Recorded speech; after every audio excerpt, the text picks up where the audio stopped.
1. Write an article about the lunar eclipse on May 5, 2023, explaining what the moon was being repeatedly hit with like bombs, or solar flares.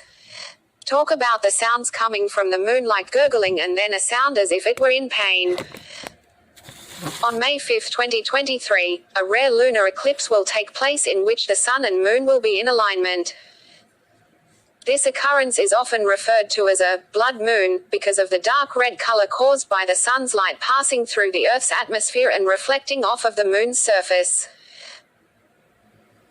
This eclipse is unique because it is happening during a time when the moon is being repeatedly hit with high-energy flares and particles from the sun, causing it to vibrate and resonate. This phenomenon is called a seismic storm, and it was first seen in 2015. During this event, the moon was rocked by countless solar flares, sending shock waves across its surface and into its interior.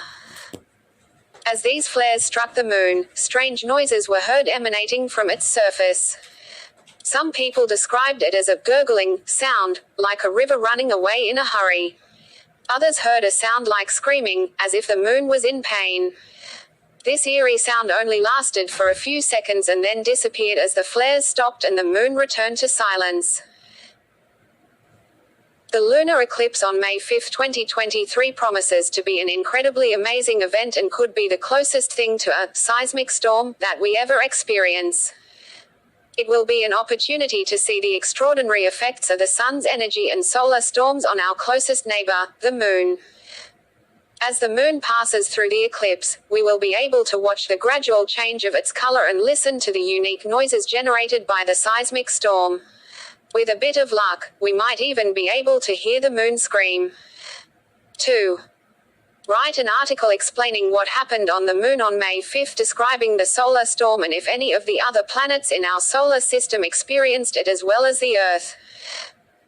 On May 5, a powerful solar storm rocked our solar system. The coronal mass ejection, or CME, sent a shockwave across the entire solar system, with noticeable effects being seen on the Moon, Earth, and potentially one of the planets beyond Neptune. The CME grew from a sizable solar flare on the Sun's surface, an event that was detected by several space telescope missions. As the CME propagated outwards, it bombarded the Moon, throwing it into chaos. The solar radiation caused an intense electrical storm on the Moon, which had an impact on its surface. Unusual lightning lit up the night side of the Moon, the result of electrical charges across the surface. Additionally, clouds of iron surged through the Moon's surface, an event that has never been observed in planetary bodies previously. On Earth, the CME caused an intense geomagnetic storm, leading to increased electricity consumption in some areas when power grids reacted to the storms. The northern lights also made an appearance in some areas, with some reports of the sky above the US turning a fluorescent green. The CME likely also bombarded the planets beyond Earth, including passing through Neptune's orbit. The effects of the CME on the outer planets remains unknown, as little exploration has been done on the 4 giant gas planets of the solar system, but the effects on these planets can further be studied in the future. The CME was an event of enormous proportions, and its effects may still be felt in our solar system for some time. With the continued search for extraterrestrial life, the Moon's storms provide a unique opportunity to study and better understand the effects of CMEs on other planets and moons.